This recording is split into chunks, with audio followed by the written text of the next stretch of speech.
Saya keluhannya itu asam lambung tinggi sekali. Saya sudah sampai di titik GERD. Saya memang cenderungnya tidak mau ke dokter. Dan ke dokter pun saya dibilangnya nggak kenapa-napa oleh dokter internis kan. Bingung jadinya itu loh. Dibilangnya istilahnya ya jaga pola makan aja Bu. Ke dokter umum juga jaga pola makan tapi nggak diajarin tuh.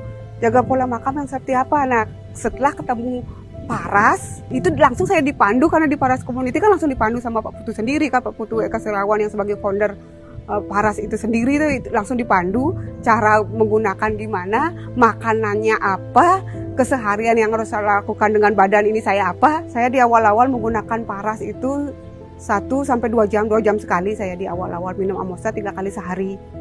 Dan sampai sekarang sudah di titik saya menggunakan Paras itu 3 kali sehari, yang Paras yang dibalur, Amosanya sudah di titik yang bila kumat baru saya menggunakan.